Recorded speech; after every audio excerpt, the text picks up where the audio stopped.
আজকে আপনাদের সামনে লই আইছি উত্তরবঙ্গের বিখ্যাত একটা রেসিপি জালর পোলাও। আসসালামু আলাইকুম, কিতা খবর সকল বালানি? আশা করি ভালো আছেন, আমিও আপনার দোয়া বেশ ভালো আছি। তো উত্তরবঙ্গ বেসিক্যালি জালর পোলাও খুবই স্পেশালভাবে তারা খায়। এটারে তারা বেসিক্যালি বানায় গরুর মাংস, হাঁসের মাংস অথবা দেশি মুরগির মাংস দিয়ে।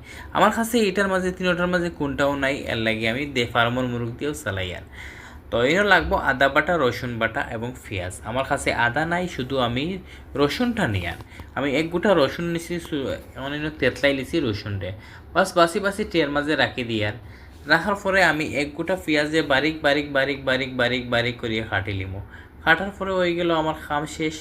এখন আমি টের মাঝে টের মাঝে তুলিয়ে রাখি দিব। এর মাঝে আমি আলাদা একটা খট্টার মাঝে সকল ধরনের শুকনা গুঁড়া মশলা নিয়ে গিয়া যেটা লাগে কি গরম মশলা, আর একটা খট্টার মাঝে আমি সকল ধরনের মশলার ফাঁকু নিয়ে গিয়া মরিচ গুঁড়া, হলুদ গুঁড়া, বাহর গুঁড়া, এগুলো আমি তেজপাতা এবং শুকনা মরিচও দিলাম। যেহেতু জালের ফুলাব একটু জাল জাল না হইলে মজা লাগতো না। চুলার মাঝে আগুন ধরাইলাম, ধরানির পরে এখন আমি চাউলটারে বালা করে বাজি নিলাম। আসলে এর মূল টুইস্টটা হইল কি চাউলটা বাজার খাওয়ানোর ফ্লেভারটা টোটালি চেঞ্জ হয়ে যায়, আর টেস্টটা টোটাল চেঞ্জ। চাউল বাজিয়ে আমি আগে থেকে চাউল দইছি না, এর লাগে এখন কষলাইয়া বালা করে দইয়া পানি জ্বালাইয়া নিমু গিয়া। বাস ওটা হইলে মেন টিপস, ওটা মনে রাখা লাগবো। আর উত্তরবঙ্গ থেকে যদি কেউ দেখিয়া তখন আমার রেসিপির মাঝে দুইটা জিনিস শর্ট আছে, একটা হইল গিয়া কাঁচামরিচ, দ্বিতীয়টা হইল গিয়া আদা বাটা।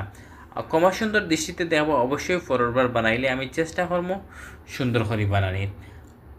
তো এইনো আমি পেঁয়াজটা তেলের মাঝে দিলাইছি, বালা করে পেঁয়াজটা আমি বাজিয়ে পেঁয়াজটা খুব লাল লাল করে বাজতে হইব, অনেকটা বেরেস্তার মতো যাতে হয়ে যায় গিয়া। এখন আমি লবণ অ্যাড করে দিচ্ছি পরিমাণ মতো।